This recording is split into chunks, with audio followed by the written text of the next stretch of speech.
Saudara, Iran membalas serangan Amerika Serikat dengan membombardir pangkalan militer Amerika Serikat di Doha, Qatar. Lalu sekuat apa persenjataan dan pertahanan Iran di tengah serangan dari Amerika Serikat dan Israel? Kami membahasnya bersama dengan Adrianus Prima Manggala, pengamat pertahanan dari Lembaga KRIS. Selamat petang, Mas Adrianus. Selamat petang, Mas. Mas, kalau kita lihat Iran ini bisa dibilang dikepung begitu oleh Amerika Serikat dan juga Israel. Namun mereka tetap masih dikatakan masih mampu melakukan serangan balik, yaitu menyerang pangkalan militer Amerika Serikat di Doha. Anda melihat seperti apa kekuatan Iran sampai saat ini? Ya, seperti pernah saya sampaikan sebelumnya, Iran ini masih memiliki keunggulan geografis, yaitu wilayahnya luas. Jadi dia punya wilayah yang cukup luas sehingga dia bisa menempatkan peluncur rudal balistiknya itu di berbagai tempat ya. Jadi kalau kita agak mundur beberapa jam yang lalu, Angkatan Udara Israel tuh masih berusaha mencari peluncur-peluncur rudal balistik Iran yang ada di bagian barat wilayah Iran. Jadi ini sudah tidak bicara tentang Teheran lagi, tapi mungkin lebih dekat ke perbatasan Irak begitu. Kalau yang Anda lihat, bagaimana dengan pertahanan udara Iran sendiri? Apakah bisa mudah ditembus? Karena kalau kita lihat yang selalu terekspos di publik adalah serangan rudal dari Iran. Ya, kalau saya boleh berpendapat, ini masih banyak hal yang belum kita lihat dari angkatan bersenjata Iran, yaitu yang pertama kemampuan rudal anti udaranya dia, dan yang kedua juga angkatan udara Iran sendiri. Kita sih belum melihat dari kemarin ya, mereka nampak entah masih wait and see atau masih menyimpan kekuatan itu untuk hal yang lain. Kalau saya masih meyakini bahwa kekuatan Iran itu belum habis gitu.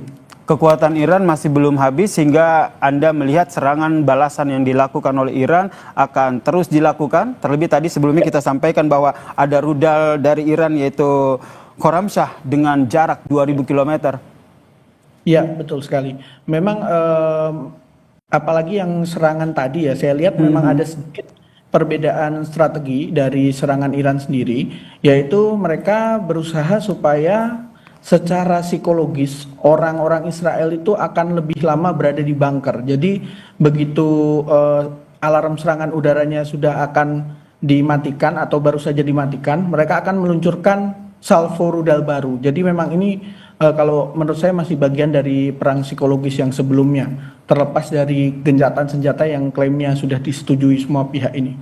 Oke, tadi sebelum kita berbicara soal gencatan senjata ini, namun Iran sendiri membantah begitu adanya gencatan senjata ini. Anda melihat sampai sejauh mana kekuatan militer dari Iran sendiri? Karena saat ini bukan hanya Israel yang akan menyerang, tapi ada Amerika Serikat di situ, dan selama ini kita dipertontonkan hanya rudal begitu yang menjadi senjata andalan dari perang Iran ini.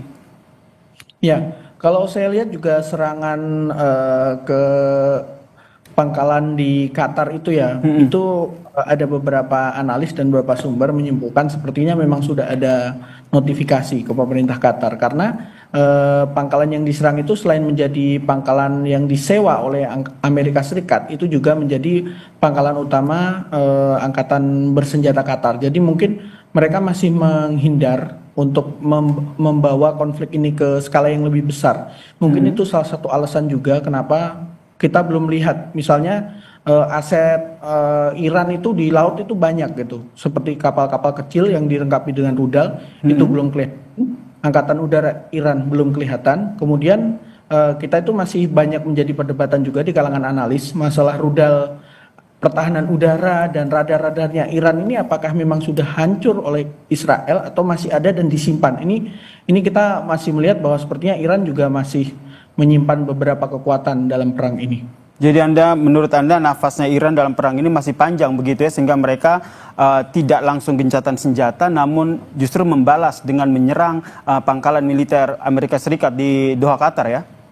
Iya betul, kalau kita baca tadi beritanya itu sebenarnya kan diklaim ada gencatan senjata yang berupa Iran akan menghentikan serangan dalam waktu yang disepakati, kemudian dalam 12 jam setelah itu Israel akan menghentikan serangan. Tapi nyatanya setelah waktu yang disepakati ternyata Iran masih mengirimkan serangan rudal balistik.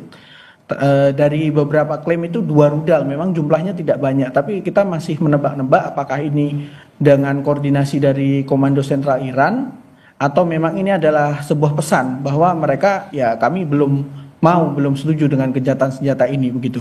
Jika Anda membacanya ini sebuah pesan Iran belum mau untuk gencatan senjata, kini sekarang kita lihat bagaimana dengan kekuatan militer Amerika Serikat, terutama di Timur Tengah. Anda biasanya kalau sudah ada serangan dari Iran akan dibalas lagi dengan serangan, baik dari Israel dengan Amerika Serikat. Anda membacanya serangan balasan ini akan seperti apa, baik dari Israel maupun Amerika Serikat? Kalau saya lihat ya, apalagi kita sedikit mundur ke belakang. Kemarin serangan ke fasilitas nuklir Fordo yang 12 bom itu kan ternyata setelahnya mereka masih ada serangan lanjutan yang ada analis yang bilang itu dari Amerika, ada analis yang bilang itu dari Israel ya. Jadi kalau saya lihat memang kemungkinan besar Israel dan Amerika itu akan mengutamakan serangan udara karena memang saat ini secara de facto mereka memiliki keunggulan ya. Tapi keunggulan di air superiority ini bukan berarti bahwa mereka unggul secara sepenuhnya dalam perang karena memang dari awal terjadi perbedaan strategi. Apalagi nanti kalau sudah dilaksanakan pemblokiran Selat Hormuz itu akan menjadi hal yang lebih luas lagi. Karena tentu saja kalau sudah terjadi pemblokiran Selat Hormuz, mungkin bukan hanya Amerika yang bereaksi, tapi negara-negara lain juga akan bereaksi seperti itu. Langkah itu kemungkinan besar akan diambil oleh Iran memblokir Selat Hormuz ini. Apakah langsung diambil atau ini menjadi salah satu langkah terakhir yang nantinya diambil oleh Iran dalam perang ini? Ya, kalau saya lihat dari sudut pandang mungkin agak keluar sedikit ya dari militer. Kemarin Parlemen Iran sudah menyetujui untuk merekomendasikan kepada otoritas tertinggi Iran untuk pemblokiran Selat Hormuz, dan hari ini mereka juga merekomendasikan untuk menarik diri dari pengawasan IAEA atau Badan Nuklir Internasional. Kalau saya lihat ini memang sepertinya arahnya Parlemen Iran itu mau mendukung bahwa mungkin taktik isolasionis ya, meskipun ini lebih ke masalah diplomasi ya dan hubungan internasional. Tapi kalau kami lihat sepertinya ini sementara masih dalam bentuk gertakan, meskipun kalau kita bisa lihat kapal-kapal tanker minyak itu mulai berbalik arah. Bahkan yang agak mengejutkan kalau dari sisi yang kami bahas kemarin, tanker Cina yang seharusnya menjadi temannya Iran saja dia putar balik karena mungkin mereka masih mencoba menghubungi mungkin ya pemerintah Iran, gimana nih tanker kami apakah diperbolehkan lewat atau belum. Kemarin salah satu hal yang menarik untuk diamati adalah tanker Cina itu pun dia berputar balik, tidak melewati Selat Hormuz begitu. Menarik untuk dipantau begitu bagaimana akhirnya sikap dari Iran terhadap Selat Hormuz ini.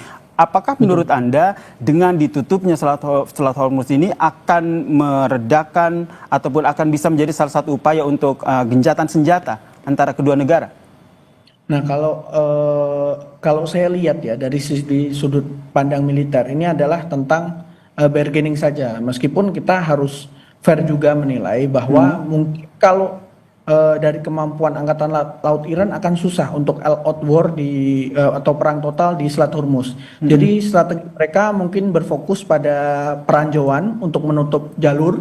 Kemudian tentu saja salah satu yang akan merespon Amerika dan Inggris yang memiliki armada untuk anti ranjau di sekitar Selat Hormuz.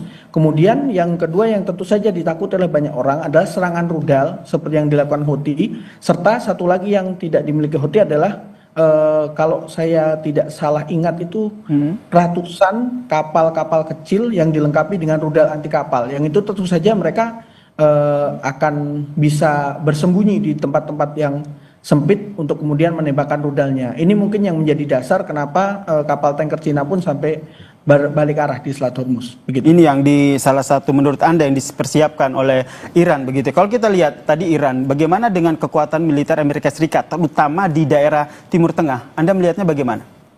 Ya, tentu saja secara umum mereka masih merasa kurang ya, makanya mereka mendatangkan kapal induk juga yang akan segera bergabung menambah jumlah kekuatan di USCENTCOM.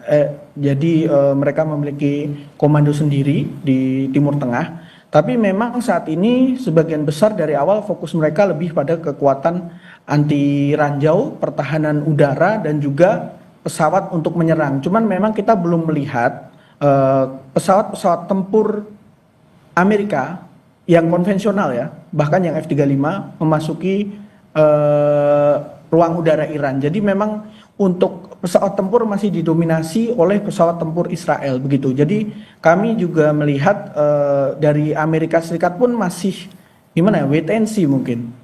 Bagaimana sih serangan balasannya Iran? Karena ini pasti seperti itu yang terjadi. Iran menyerang dibalas Israel, Iran menyerang Amerika dibalas Amerika, begitu terus siklusnya itu. Yang jelas saling serang antara Iran, Israel, dan Amerika Serikat ini kita berharap segera damai begitu ya. Tidak terjadi lagi perang lagi. Terima kasih Mas Adrianus Prima Manggala, pengamat pertahanan Lembaga Kris telah bergabung bersama kami di Kompas Petang. Salam sehat Mas. Salam sehat, selamat sore, terima kasih.